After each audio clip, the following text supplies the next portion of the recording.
የተከበራችሁ አድማጮቻችን አሁን ከቄስ መንተስኖት ማሞ ጋር ቃለ ምልልስ እናካሄዳለን። ጤና ይስጥልኝ ቄስ መንተስኖት እንደምን አሉ? ጤና ይስጥልኝ ወር ወንድም የሰጣይ እንዲሁም ደግሞ አድማጮቻችንም ሁሉ በሙሉ ጤና ይስጥልኝ። እንዴት ዋላችሁ? የታመሻችሁ ላለው ደህና ነን፣ በጣም እናመሰግናለን። ቄስ መንተስኖት ከእርስዎ ጋር በተለይ የሀዘን ቀናትን በተመለከተና ሃይማኖታዊ ትእዛዛትን ተያያዥ የሆኑ ጉዳዮችን ነው የምናነሳው። ብዙ ጥያቄዎችን በሬዲዮ ጣቢያችን ይነሳሉ። እንደው በኦሪቱ ትእዛዝ የሀዘን ቀናት የሚባሉት እንዴት ነው የሚደረግ? ኦሪቱ ምን ይላል? ሃይማኖታዊ መመሪያስ እንዴት ነው የሚያብራራው? እንግዲህ የኦሪቱ ትእዛዝ አለ። ከዛ ደግሞ የሚባል አለ አባቴ ያበጀው ለልጅ የበጀው የሚባል አለ። አንዳንድ በጽፎ ማናገኘውም ያው ከአባቶች የነበረው አብሮ እንደ ህገ ኦሪት ትእዛዝ ሆኖ የሚካሄድ አለ እና በዋነኛ ነገር ያው 7 ቀን በኦሪት ያው ተጽፎ እናገኘዋለን። ባለፈው አንበነዋል። ለያዕቆብ በሞተው ጊዜ ከግብጽ 7 ቀን ተደረገላቸው። እንዲያውም 7 ቀን ተለቀሰለት ይላል፣ 7 ቀንም ተደረገለት ይላል። ከዛ ውጭ ለነ ሙሴ ለነ አሮን 30 ቀን ተለቀሰላቸው፣ የሀዘን ቀን ተከናወነ ይላል እና እነዚሁ ሁኔታዎች ተጽፈው በኦሪታችን እናገኛቸዋለን። 30 ቀን 7 ቀን ማለት ነው። 30 ቀን ያው የሀዘን መጨረሻ ነው።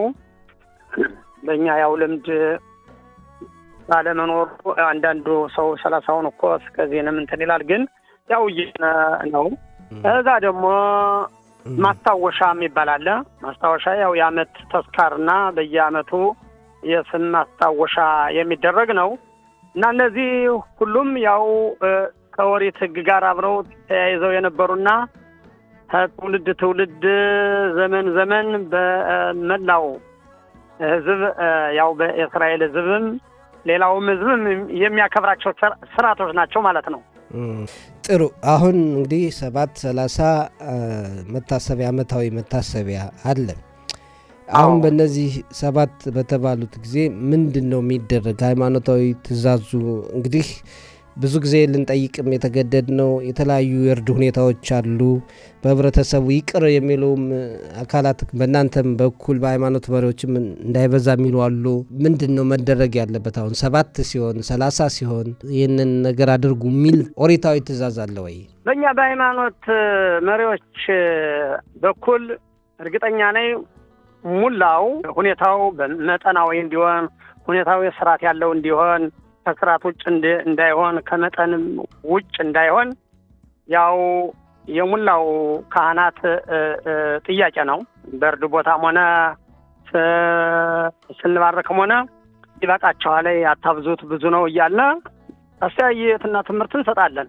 ከዛ ውጭ ግን የሚያደርገው እያንዳንዱ ሰው እንደ እንግዳው ብዛት፣ እንደ ግብዣው ብዛት፣ እንደ ድግሱ ብዛት፣ እንደ ቤተሰቡ ብዛት በገዛጁ ያንሰኛ ላይ በቃኝም ብሎ ህዝቡ የሚፈልገውን ይደግሳል። አንዱ ትልቁ ነገር ዛሬ አዲስ ተጨማሪ ነገር የመጣ ያው የ7 ዓመት የሚባል አለ። እኛ በተደጋጋሚ እንናገራለን። 7 ዓመት ሁልጊዜ ተወሻ ይደረጋል። ሰው እስከ ተሞቱ ድረስ አባቶቻችን ዘመናቸው እስከሚፈጸም ድረስ የእናታቸውን የአባታቸውን ዓመታት እያወሱ እርድ ባይሆንም በዳቦ ማርጎ በመጠጥ ማርጎ ወይም ደግሞ የሚበላው እህት ወንድሙ ነው የሚበላ እርድም ቢደረግ በመጠኑ አርጎ በዛው ሆኖ ይሄ ይሆናል እና አሁን ዛሬ ሰው 2ኛ ዓመቱ ነው፣ 3ኛ ዓመቱ ነው፣ 4ኛ ዓመቱ ነው እያለ እዛም ደግሞ አሁንም ደግሞ 7ኛ ዓመቱ እኮ ነው እያለ በሰፊው ያደርጋል። ኧረ ተው ነገር እያልን እንናገራለን። ያው በአንድ ላይ መክረን ወንድማችን ቄስ አብዩ እንዲናገር አድርገን በሬዲዮን ሁሉ ተናግሮ ነበር እና አሁን ስንት ዓመት ነው መታሰቢያ የሚቻለው? ከ7 ዓመት በኋላ መቆም አለበት። እንግዲህ 7 ቀን ያው ህዝብ የሚመጣበት ነው፣ ሰው የሚተዛዘንበት ነው፣ የሚላቀስበት ነው። ሰው እንግዳ ሲመጣ ደግሞ ሰው ያው የሚበላ የሚጠጣ ማዘጋጀት ደግሞ ህግ ነው። መስዋዕት ይሆናል። ሁሉ ነገር አለ። ይሄ መጀመሪያ ነው። በሁለተኛ ደረጃ የዓመት ተስካር አለ። የዓመት ተስካር ደግሞ ይደረጋል። ከዛ ውጭ ግን መጠን ያለው መሆን ይገባዋል። መጠን ያለው የተለየ ነገር ሳይሆን የ1 ዓመት የ2 ዓመት የ7 ዓመት ሳይሆን መወሻ እያደረጉ እንዳቅሙ ብቻ ማረግ እንጂ ያው ልዩ ድግስና ሰፊ ድግስ እንዲደገስ እኛ አንፈቅድምም አንደግፍምም። አረጋለሁ ላለሰደ ግን አንከለክልም። እዚህ ጋር አሁን ብዙ ጥያቄ እየተነሳ ያለው በ7 ቀን ብዙ በቤተሰብ ቁጥር በተለይ እናት አባት ከዚህ ዓለም በሕይወት ካለፉ እንደ ልጁ ቁጥር በግረዱ የሚባልበት ቦታም አለ የሚሉ አንዳንድ አድማጮቻችን ያነሱት ጥያቄ አለ። ይሄ ትክክል ነው ወይ? በሃይማኖት መሪዎችስ በኩል ይህ አይነት ትእዛዝ ይወጣል ወይ? እኔ ሙሉ በሙሉ እርግጠኛ ነኝ። ኃላፊነት ወስዳለሁ። የካህኑን እንመካከርማለን፣ እናውቀውማለን። አንድም ካህን በልጁ ቁጥር ማውጣት አለባቸው እንደዚህ ብሎ መመሪያ የሚሰጥ የለም። ያው እንዲያውም እኛ እናስተናበራለን፣ እንረዳቸዋለን። ለሁለት ለሶስት ናችሁ እንኳን እንድሉ ታቀርቡ ትችላላችሁ። እንግዲህ ለምሳሌ አባቴ ይሞታል፣ እናቴ ትኖራለሽ። አሁን እናታችን ለመደገፍ በወጮ ለመደገፍ ስንል ሁለቱን እናውጣ። ደግሞ ትንሽ ጎልበት ያለው ደግሞ አቅም ያለው ደግሞ እኔ ራሴን ችዬ አንድ ነው ማውጣ። ያን የሚሆነው እንግዲህ እናትን ለመደገፍ ነው፣ ወጩ እንዳይበዛባት።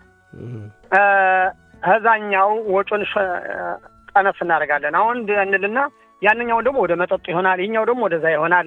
ግድ የላችሁም ይርዱ፣ መጠኑን ማለፍ የለበትም እያለ ያለንን ምክር አስተያየት እንሰጣለን። ያው አስገዳጅ ነገር ሳይሆን እና በልጁ ቁጥር አውጡ የሚል የለም። ግን አንዳንድ ደካማ ሰዎች ይኖራሉ። እነሱን ለመደገፍ ግን አሁን እነዛን እንዲረዷቸው ለምሳሌ በዳር የተወለዱ ልጆች አሉ። ሴትወይቱ ደካማ ትሆንና ምንም ነገር የሌላት ይሆናል። አሁን ልጆች አዋጡን ምናምን የሚል አስተያየት ይሰጣል። ሴትወይቱን ለመደገፍ በወጩ ለመርዳት የሚታሰብ ነገር እንጂ ሌላ ነገር አይደለም። ጥሩ።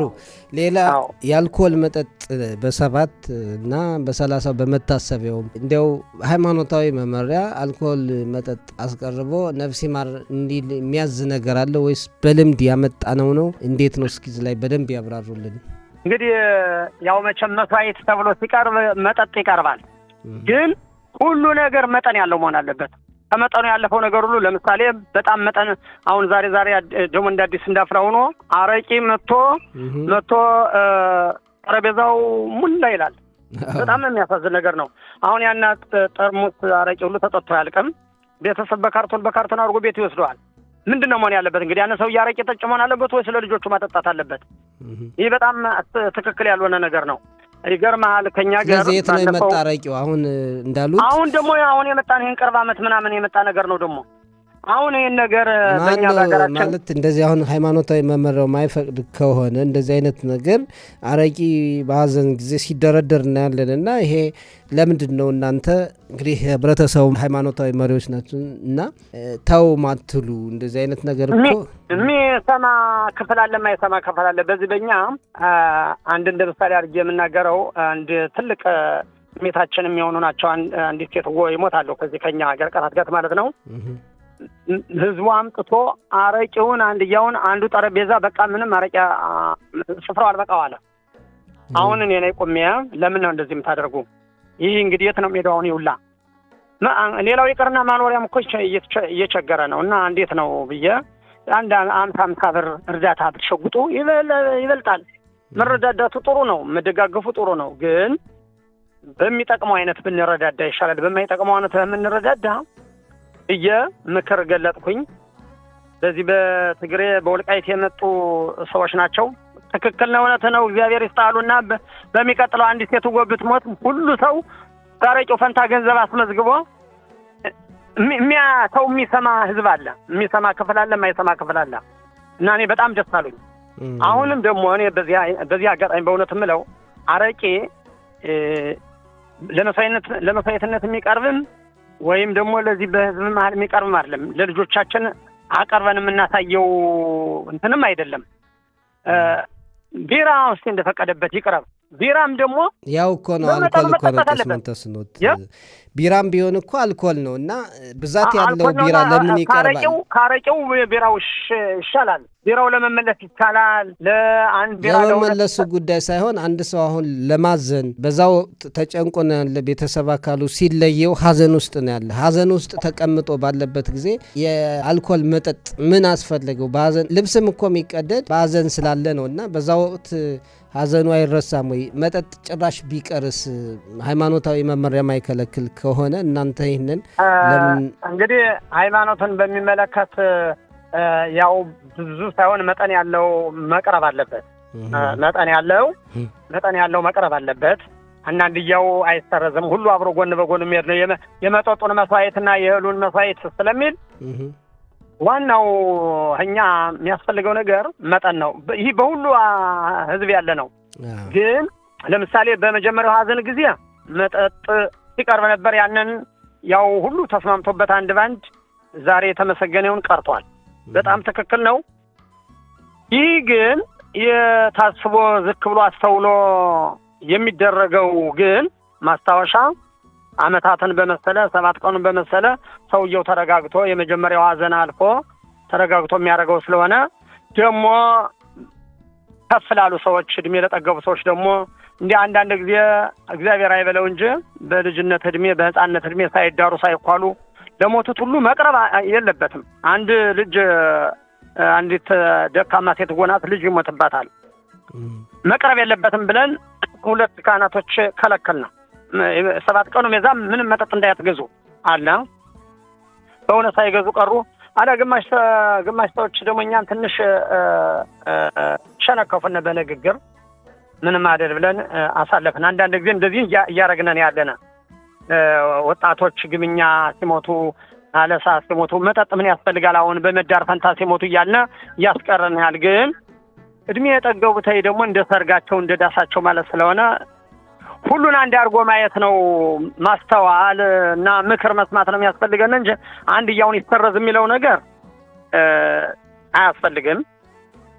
የነበረና ያለ ነው። በድህነት ሀገር እኮ ሲደረግ ነበር። እንኳን እዚህ በሞላው በተረፈው ግን ቢሞላም ቢተርፍም መጠኑን መጠበቅ አለብን። በእውነት መጠኑ መጠበቅ ይገባዋል። ያለ መጠን ማንኛውም ነገር መሆን የለበትም። በጣም ጥሩ ቄስ መንተስኖት፣ አሁን ዛሬ ጀመር ነው እንጂ ብዙ የምናነሳቸው ጥያቄዎች አሉ። ህብረተሰቡን በዚህ በኩል የሚያነሳቸው ጥያቄዎች አሉ። መቅረት ያለባቸው የሚባሉ ነገሮችን ብዙ አሉና በቀጣይ እንወያይበታለን። እንደው ለዛሬው ለህብረተሰቡ የሚያስተላልፉት መልእክት አሁን በተነጋገርንባቸው ዙሪያ እንደው ማሻሻል ካለብን መተው ካለብን አሁኑ በእናንተ ሁኔታ በእናንተ መመሪያ ህብረተሰቡን ልብ የሚላቸው ነገሮች ካሉ እስኪ መጨረሻ መልእክት ያስተላልፉልን። እሺ፣ እኔ እንግዲህ ወገኔ ዘመዴ በእውነት እኔ ሊሰማይ ከፈለገ ላስተላልፈው የምፈልገው በአንደኛ ደረጃ በመጠጥ በኩል መጠን መጠበቅ አለብን። መጠኑን ካልጠበቅነ ያው ጉዳት እንጂ ፈጽሞ ትርፍ ነገር የለውም። አንደኛ ሰዎች መጠኑ የሚጠበቀው ባቀራረቡም ባጠጣጣችንም ጭምርት ነው። አጠጣጣችንም መጠኑን መጠበቅ አለብን። አንድ ሰው ቢያንስ በጉዳዩ ዋና ሆኖ ከዋለ በኋላ በጸሎት ሰዓት ዝም በሉ ስንልም ያው አልሰማም ማን ይናገር ያለ የሚል ስሜት ሁሉ ይመጣል። ያንኛ ወደ መጠጡ ነው የምንተረጉመው። ቀጥታ ይጠጣው ብሎ አይደል እንዴት እናደርጋለን እንላለን። ይሄ እንግዲህ ያው ትልቅ የሆነ ነውር ነገር ነው። በመጀመሪያ ደረጃ ጠጥቶ መስከር እንደ ነውር ነገር ነው። ሰው እንደ ነውር አይቆጥረውም ካለው ልምድ የተነሳ።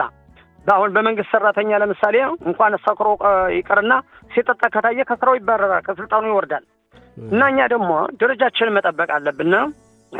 የሚጎዳውን ነገር መጠበቅ አለብን። በጤናም ሆነ በኢኮኖሚም ሆነ በማህበራዊም ሆነ የሚጎዳውን ነገር መጠበቅ አለብንና አንድያውን ይሰረዝ ሳይሆን መጠኑ ልክ መኖር አለበት። አረቂ የሚባል መጠጥ ግን ፈጽሞ በእውነት በግል ሁኔታ ነው እንጂ በዚህ በጉባኤ መካከል ማንኛውም ማህበራዊ በሚያየው ነገር ጠረጴዛውን ሞልቶ መቅረብ የለበትም። ልክ መኖር አለበት የሚል አስተሳሰብና አስተያየት ነው ያለ። ይሄ የኔ አስተያየቴ ነው። ጥሩ ነው። እና እንነጋገርበታለን። ሌላ የሚቀሩ ብዙ ጉዳዮች አሉ። በጣም ነው የምናመሰግን ቄስ መንተስኖት ማሞ ከኛ ጋር ለነበሩት ቆይታ ከፍ ያለ ምስጋና እናቀርባለን። በቀጣይ እኔም አመሰግናለሁ። ሁላችን ያው እንድንመካከርበት ነው ሀሳባችን።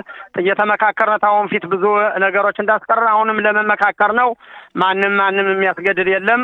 ምክሩ ያው ሁላችን እንድንሳተፍበት ይሆናል አይሆንም በሚለው ነውና እኔም አመሰግናለሁ በዚህ ለቃለ ጥያቄ ስላቀረባችሁ። እናመሰግናለን ስላናገሩን፣ ማብራሪያውን ስለሰጡን። ደህና ይሁኑ። ሌላ ጊዜ ደግሞ የበለጠ እንነጋገራለን። ቻው። እሺ፣ መልካም ምሽት፣ መልካም ሌሊት። መልካም ሌሊት።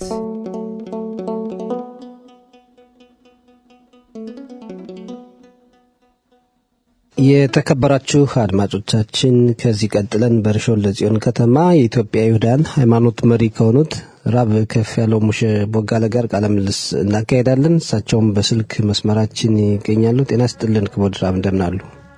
ጤና ይስጥልን ሰጠኝ፣ እግዚአብሔር ይመስገን። እንዴት ናችሁ እናንተስ? እኛ ደህና ነን። እንግዲህ አንዳንድ ሃይማኖታዊ መመሪያዎችን በተመለከተ በተለይ ከሀዘን ጋር በተያያዘ ያሉ ጉዳዮችን እንዲያብራሩልን ነው የጋበዝንዎት። እናመሰግናለን። ሀዘን ሲገጥመን የተለያዩ ሃይማኖታዊ መመሪያዎች አሉና እንደው ጠቅለል ባለ መልኩ እንደ መግቢያ ያክል እስኪ ሃይማኖታዊ መመሪያው ምን ይላል? ያው ሃይማኖታዊ መመሪያው በተለየ ሁኔታ በሀዘን በኩል ያሉት ብዙ ነጥቦች አሉ። ብዙዎቹ ባህላዊና ልምዳዊ ጋር የተያያዙ ናቸው። እያንዳንዱ በባህሉ ትንሽ ለየት የሚል አለ። በአጠቃላይ ግን የእስራኤል ሕዝብ ባህላዊ ብሎ ያዘውና ከኦሪት ጋር የተያያዙትን ነጥቦች የሚገልጽ ነው። ሀዘን ሲባል 7 ሀዘንተኞች አሉ። 7 ብቻ ናቸው ሀዘንተኞች የሚባሉት። ማለትም ግዴታ ያለባቸው የሀዘን ጉዳይ ይዘውና ነው መገኘት ያለባቸው። እነሱም ለምሳሌ የሞተባቸው 7ቶች ማናቸው? እናት፣ አባት፣ ወንድም፣ እህት፣ ወንድ ልጅ፣ ሴት ልጅ እና ወይ ባል ወይ ሚስት፣ በአጠቃላይ 7 ናቸው። የ7ቶቹ አመራር የሀዘን ጉዳይ የተለያየ ነው። 2ቶቹ እናትና አባት የሞተበት ሰው ያው ግዴታው 1 አመት ነው። 12 ходש ከ12 ወር በኋላ በአመቱ ፍርድ ይቀበላል። እስከ አመት ድረስ ግን ያቺ ነፍስ ማለትም ፍርድ አትቀበልም። እዛ የቀረበችውንና እንዲሁም ደግሞ በተለየ ሁኔታ ቤተሰቦች ለሱ ነፍስ ይማር ብለው የሚያደርጉትኝ የተለያዩ ድርጊቶች አሉ። እነዛን በመቀበልና በመጠበቅ ያው ከአመት በኋላ ፍርድ ይሆንለታል። ይሄ ማለት በቀጣዩ በእግዚአብሔር ተሰፋ አድርገን እንነጋገርበታለን እና ቤተሰቦች ማለትም እነዚህ ግዴታቸው አመት ነው። ግን 5ቱ ሀዘንተኞች ግን የሞተባቸው ማለት ነው።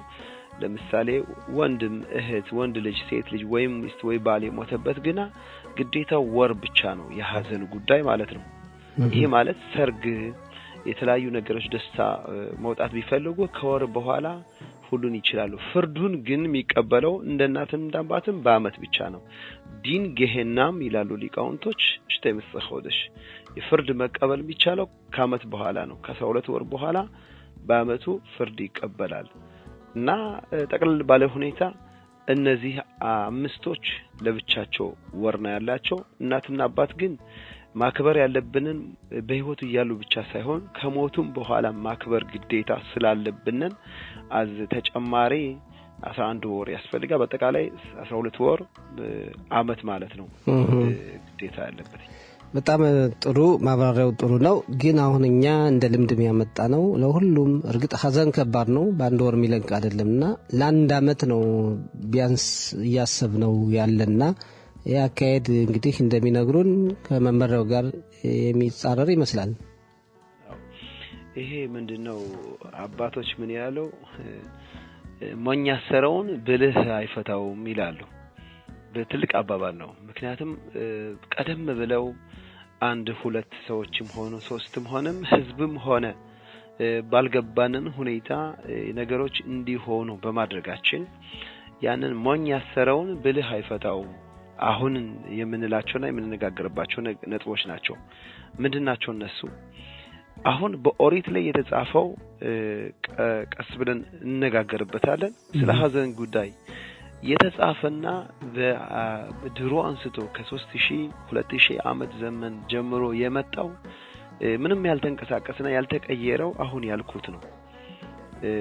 ዓመት ለእናትና አባት፣ ወር ደግሞ ለአምስቱ የሟቾች ቅርቦቻችን የሆኑትን እንዳልኩት ወንድም፣ እህት፣ ወንድ ልጅ፣ ሴት ልጅና ባል ወይም ሚስት።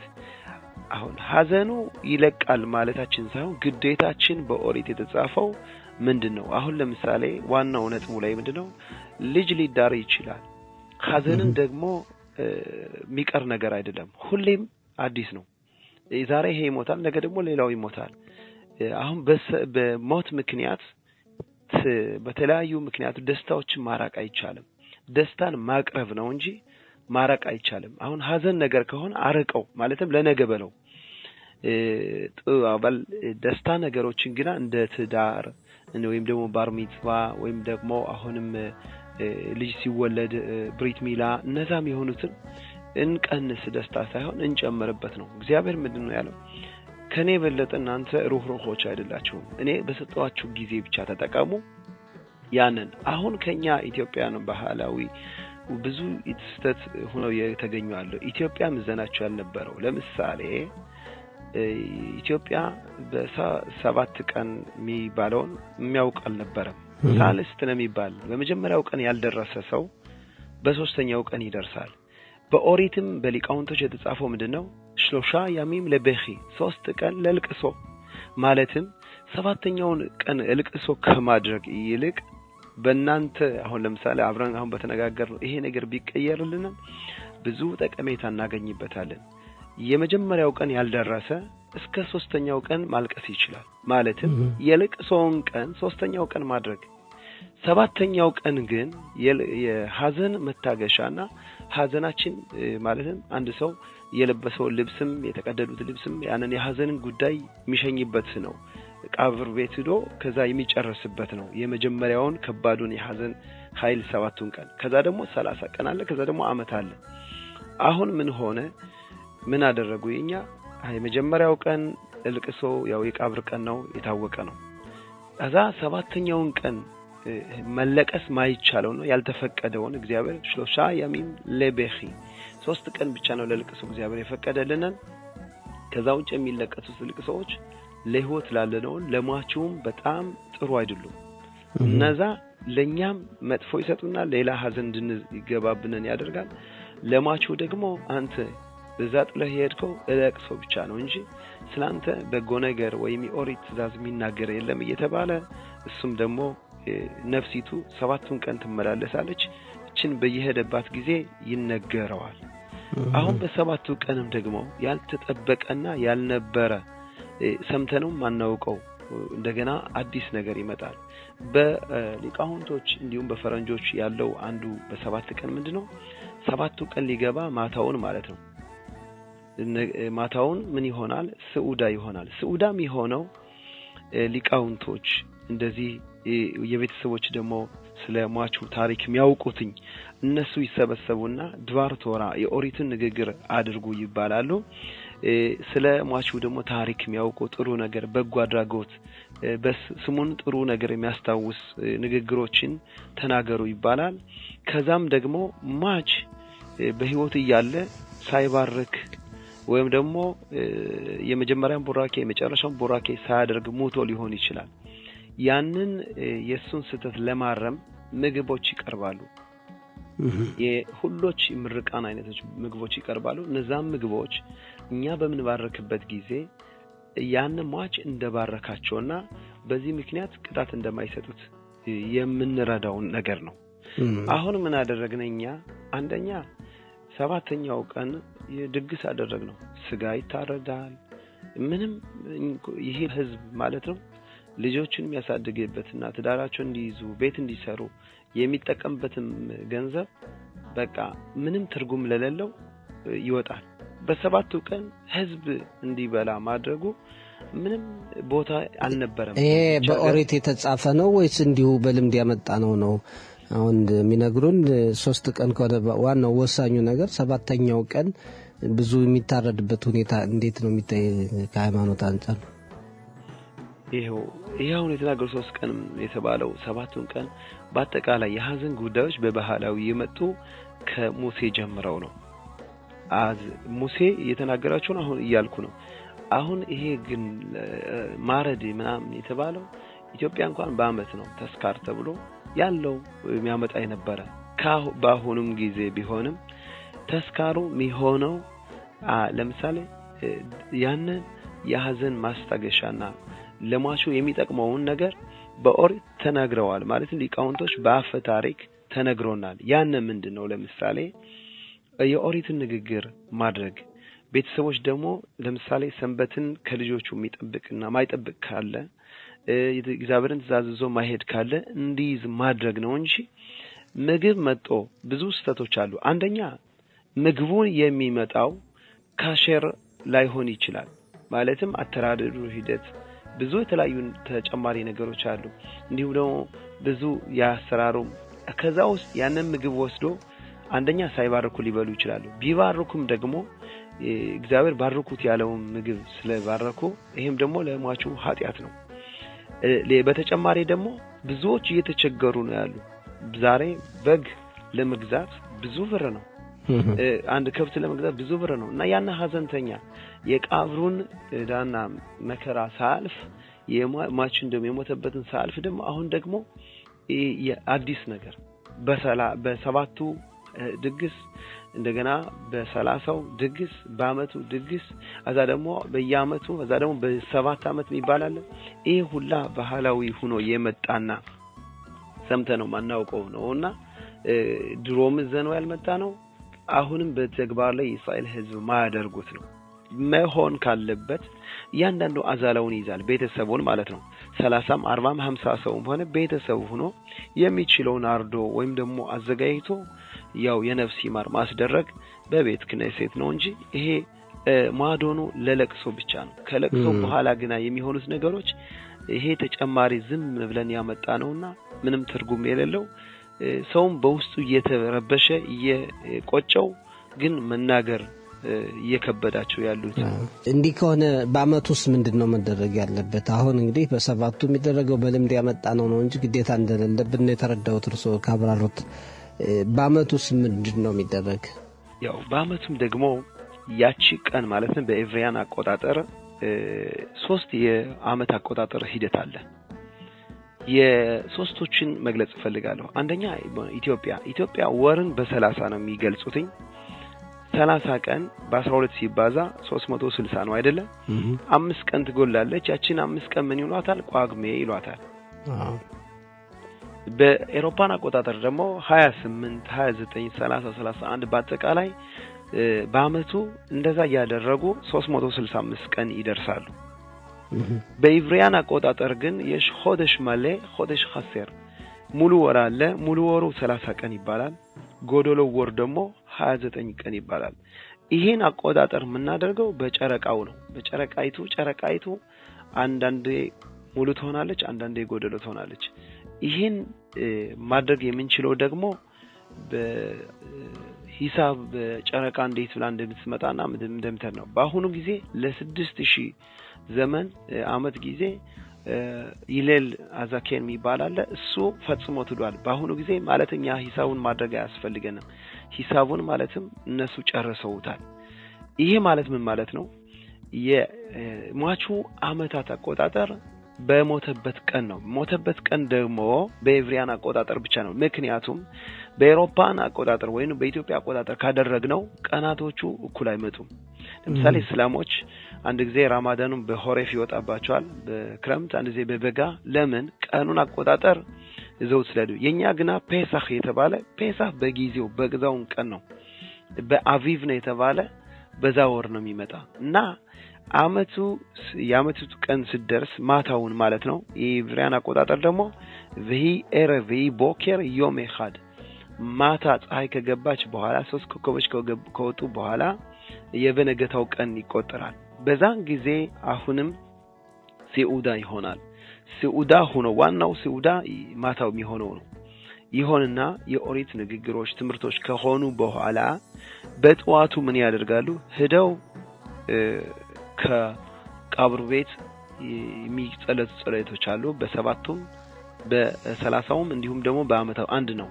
የሰውየውን ስም በመዝሙረ ዳዊት አለ ኩፍ ዩድ ቴት 119 ቁጥር ካለው ማለት ነው መዝሙሩ ማለት ነው። ከዛ እያንዳንዱ በስሙ አለ። ለምሳሌ አልፋ ቤታ ነው በአሌፍ ቤት የተዘጋጀ ነው። የሰውየውን ስም ለምሳሌ ሺሞን ከሆነ መጀመሪያ ሺን ፊደል እናነባለን። ከዛ የተጻፈውን የመዝሙረ ዳዊት እንደዛ ይሆናል። ከዛ የነፍስ ፊደሎች ደግሞ አሉ። ከዛም ካዲሽም ከተባለ በኋላ ከዛም ደግሞ ቡራኬዎችን ካደረግን በኋላ ጨረሰ። ከዛ በተጨማሪ አሁንም ለተስካር ተብሎ የሚሆነው ይሄም አስፈላጊነት የለውም። ምክንያቱም አልተጻፈም። ከአባቶቻችን ከአያቶቻችን እንኳን ያየነው አልተጻፈም። የማድረግ ያለብን በቤተሰብ በመሰብሰብ እንዲሁም በጎረቤትም ሆነ የሚፈልገውን እያንዳንዱ ዘመድ ቅርብ ነው የሚለውን ሰብስቦ በቤተ ክህነትም ሆነ ብዙዎችም ያደርጉት በቤተ ክህነት ነው። ያንን ከሆነ በኋላ በበነገታው ሁሉ ቤተሰብ ይሰበሰባል። የቤተሰብ ምክሮችን የሚጠናኑበትና የሚመካከሩበት ጊዜ ነው እንጂ ለሰው ጋር በመጠበቅ የሰው ይሄን ልጋብዘው ይሄኛው ጎልዷል፣ ይሄኛው አንሷል፣ ይሄ ቢራ አንሷል፣ ይሄ ስጋ አንሷል በመባል ጊዜውን የሚታለፍበት ጊዜ አይደለም። ምክንያቱም ያንን ጸሎትና ትምህርት በሚባልበት ፈንታ የተለያዩ ሌላ ነገሮች ይገባሉና ያው ነው 30ም 7ም አመቱም ያው ነው። በጣም ጥሩ። ከዚህ ጋር በተያያዘ አሁን በ7ቱም በ30ው በአመቱም የሚቀርቡ የመጠጥ አይነቶች እየበዙ ሄደዋል። ቢራ ነበረ፣ አሁን ደግሞ አረቄ የተተካበት ሁኔታ አለ፣ አብሮም የሚቀርብበት አለ። ይህሳ እንደው አቅርቡ ይላል ሃይማኖታዊ መመሪያው ምን ይላል በዚህ በአልኮል መጠጥ ዙሪያ? እንደው በጣም ይገርማል። እኛ ይሄን ጥያቄዎች አሁን እንድንማር መጠያየቃችን በጣም ይገርማል፣ ምን አይነት ጊዜ እንደደረስን። ምክንያቱም ይሄ ሁላ ነገር አሁንም ሰው ራሱ አመንጭቶና የሚፈልገውን አረቂ የሚወድ አረቂ ይዞ ይመጣና አረቂ መሆን አለበት ይላል። ዊስኪ የሚወድ ደግሞ ዊስኪ ይዞ ይመጣና ዊስኪ ነው። እንደዛ እያለ ያለማምዱናል እንጂ ከሀዘን እንደዚህ ሂጄ ነበረ 30 ሆኖ ከዛ ደርሼ ማለት ነው አረቂ ይዘው መጡ ማለት ይላል። አረቂው ለምንም አያስፈልግም እዚህ። ምክንያቱም ሻኮልኒያ ቢድባሮ ለሚለው ውሃለንን ወይም ደግሞ ኮላ የተለያዩ ነገሮች አሉ እንጂ አልኮል አያስፈልግም። ዝም ብለን ማለትም አሁንም እንዳልነው እነሱ ተሳስተው ሳይሆን በባህላዊ ያደረግነን ያልነበረን ነገር እያንዳንዱ የሚወደውን ነገር ያመጣል። እንደዛ አድርጎ ባህል ያደርገዋል። ግን ሰውዳ ቁጭ ስንል ግና እያንዳንዱ አንተ ምትወድ ከሆነ አረቂ ምንም ችግር የለም ወድ እንደሆነ ወይ ምን ችግር የለም ወይ ሙስኪ እያንዳንዱ ቢያቀርበው ግን እንደ ግዴታ ሆኖ አምጪነት አይደለም። አንዳንዶቹ በቃ ምግብ ሲበላ በቃ መጠጣት ወዳለው ይሄኛውን ካለ ምንም ችግር የለም ያው ሰውዳ ጋር ከተያያዘ ነው። አሁን ግን ዝም ብለን ግና በተግባራዊ ማለት ነው እንደገና ደግሞ በግዴታነት ይሄን ማምጣት አለብን እንደሚል አመራረዘ ነው ምንደው ግና ምንም ቦታ የሌለውና አሁንም ራሳችን ማንነታችን ያላወቅንበት ጊዜ መሆኑን የሚያስታውቅ ነው እንጂ ምንም ግዴታ የለበትም ይሄ ነገር። በጣም ጥሩ። በዚህ ዙሪያ በሀዘን ዙሪያ እንደው መወገድ መቀረፍ ያለባቸው ልምዶች ካሉና በሃይማኖት መምረው መስተካከል ይገባዋል የሚሉት ካለ ለማጠቃለል ያክል ሁለት ትልቅ ነጥቦች አሉ። የመጀመሪያው በሀዘን በኩል ምን ማድረግ እንዳለብን ቀረቤታዊ የሆኑ ሊቃውንቶችን ራባኒሞችን እንዲሁም ቄሳውስቶችን ማለትም በዚህ ዕውቀት ያላቸውን ማጥናት መማር ያስፈልጋል። ከነዛ ውስጥ ለምሳሌ ሀዘንተኛ ጥቁር መልበስ ይችላልስ አይችልም ለሚለው ለመጀመሪያ ደረጃ ሀዘንተኛ የሀዘን መገለጫው በሊቃውንቶች ከድሮ አንስቶ ያለንን አንደኛው ምንድነው ልብስ መቅደድ ነው። በቀኝ በኩልና በግራ በኩል አለ። ለእናትና አባት በግራ በኩል ልብ ባለችው ይቀደዳል። ለአምስቱ ሀዘንተኞች ግን ወንድም እህት ልጅ ወንድም እንደገና ደግሞ ልጅ ወንድ ልጅ ሴት ልጅ እንዲሁም ሚስት ባል ደግሞ በቀኝ በኩል የመቀደዱን ሂደትና ምን እንደመጣ መናገር ፈልጋለሁ። የመጀመሪያው የመቀደድ ሂደት ሮቬን ወንድሙን ከጉርጓዱ ደብቆት ይሄዳል። ተመልሶ ሲያዩ አላገኘውም። ምን በዛ ምን እንደነካው ግራ ስለገባው ምን ሆነብኝ ብሎ ስለሆነ በድንገትና አስደንጋጭ ነገር ስላጋጠመው በሐዘን ምክንያት ልብሱን ይቀዳል። አንደኛ። ሁለተኛ ደግሞ ያዕቆብን መጣው ይሄ የዮሴፍ ልጅ ልብስ እንደሆነ ሐኬርና ኢዮሲና ንገረንን ብለው ሲያዩት ያዕቆብም ልብሱ የዮሴፍ እንደሆነች ካወቀ በኋላ ቫይክራ ሲምሎታ ያዕቆብ ልብሱን ይቀዳል። እንዲሁም ደግሞ ሳክ ማለትም ኬሻ ራሱ ላይ ይለብሳል። ይሄም የሐዘን ጉዳይ ለማስታወስ ነው። ሶስተኛ ደግሞ በኦሪት የተጻፈው ለምሳሌ ይሁዳ ምን ይላል? ከቢንያሚን ዋንጫውን ደብቀውበት በነበረ በጊዜ አሁን የተገኘ እንደሆነ የተገኘበት ይገደል ይላል። እንደገኛ እኛ ደግሞ በአጠቃላይ ሁላችሁ ሰራተኞች እንሆን በሚልበት ጊዜ ምንድነው የሆነ?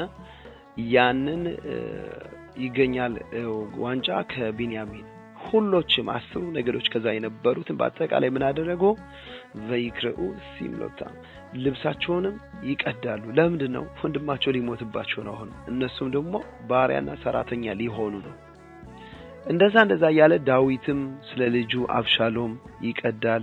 ኢዮብ ነው 10 ልጆች በአንድ ጊዜ ሁሉንም ሲልበት ቫያኮም ኢዮብ ቫይካም አሜአላቭ ማለትም ልብሱን ይቀዳል። ኢዮብም እንደዛ ያለ ቢያንስ ከ36 ምዕራፎች ተጠቀሱና ያየኋቸው በራሴ አሁን ከተጠቀስኳቸው ጋር በመያዝ ልብሳችን እንቀዳለን። በአሁኑ ጊዜ ብዙ የተለያዩ ሰዎች አሉ ልብስ አይቀደድም ከምን ነው የመጣው አይቀደድም ይሉ። እኛ እንደምናየው አባቶቻችን አያቶቻችን ከድሮ አንስቶ ከያዕቆብ አንስቶ እስከ ዳዊትም ከኢዮብም ከታችም እስከታችም ሊቃውንቶችም ያደረጉት ባህል ነው። በአጠቃላይ የእስራኤል ሕዝብ የሚያደርገው ባህል ነው። ከምን ነው የመጣ እና ብዙዎቹ መልስ ላገኝለት አልቻልኩም። ግን አንዲት ቃል የተናገሩት አለ። ምንድነው ያሉ? ካህናቱ ልብስህን በሐዘን ምክንያት እንዳትቀድ ተብሎ አላለ። ገዳም ብሎ ይፍሮ ካህን ልብሱን አትቅደድ የተባለበት ምክንያት አንዲት ናት። ምንድነው? ካህን እንደኛ አይነት ልብስ መልበስ አይችልም። የካህን ልብስ ማለትም በሸምባቃ ብቻ የተሰራች ናት። ማለትም በክር መሰፋት ማይችል ነው። ድሮ ደግሞ ልብስ ውድ ነው የነበረች። እኛም እናውቀዋለን። የዛሬ 30 50 ዓመትም አንዲት ልብስ ከተቀደደች ስንት ጊዜ ጥፈን ነው የምንለብሳት የነበረ እና ምንድነው ያንን ልብስ ከተቀደደ ካህኑ ደግሞ መልበስ አይችልም። የተቀደደ ልብስ መሰፋት አይችልም ለካህኑ። ለኸን ከቱ ወፍገዳም ብሎ ይፎም ምን ይላል? ልብሱን እንዳይቀድ። ለምን ነው የማይቀድበት ምክንያት? ቁርባንና መስዋዕት ላይ ያቀርብ ሲል የካህኑ ተራው ካህኑ 4 ልብስ ነው የሚለብስ፣ ትልቁ ካህን ደግሞ 8 ልብስ ነው የሚለብስ። እነዚህ ልብሶች በማለትም መሆን ያለባቸው አሪጋ ብቻ ነው እንጂ ወይም የተሰፉ መሆን አይችሉም። ከተቀደደ በኋላም መጣለው እንጂ መጠቀም አይችልም። እና ቢሆንም ካህናቶች ለምሳሌ ቄሶች ነው ካሉ ቄሶች ናቸው ይሄን መከልከል ቢችሉም የነበረ። ግን ይሄ ተጻፈው እንደዛ አይደለም። እና በአሁኑም ጊዜ የመቅደድ ሂደት ለእናትና አባት አመቱን በሙሉ ካልቀደደ ግዴታ አለ መቅደድ። ቢያንስ እንኳን ቀዶ ልብሱን በሌላ ይሸፍነው። ለምን? ይሄ የሐዘን መገለጫ ነው። ጥቁር ልብስ ምንለው ግና አሁንም በአዲስ አበባ እንደዚህ ቀርብ ስንል የመጣ ነው እንጂ ባህል ሌላ አይተንም ሰምተንም አናውቅ። ያንን ጥቁር ልብስ መልበስን ቢፈልጉ ምንም ችግር የለውም። ግን ለሰባቱ ብቻ። ከሰባቱ በኋላ ግና መሐረምን ምንም ይባል የለም። ሁሉን ነገር ምን ማድረግ አለብን? ማስተካከል አለብን። እኛ በልብስ የተፈቀደልን መቅደድ ብቻ ነው። ይሄ አንደኛው በመት ትልቁ ነጥብ ነው። የሐዘኑ ጉዳይ ደግሞ አሁን እንደምንለው ባልና ሚስት አብሮ መተኛት አይችልም። ወንበር ለምሳሌ ረጅም ወንበር ላይ መቀመጥ አይችሉም። ቆዳ ጫማ መልበስ አይችሉም።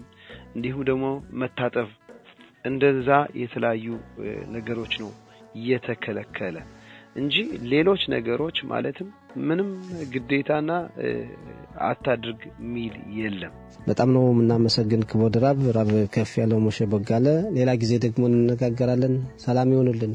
በእግዚአብሔር ሰላም ሁሉልኝ። እናንተም በእውነት ጥያቄዎች ካሉ ምንም ችግር የለም። ሁሉም በጥሩ ሐሳብ ዘነው ተሰማርተን እየተማርን ካለን ውጤት እናገኛለን። ደህና ቆዩልኝ። እሺ፣ በጣም እናመሰግናለን። ቻው።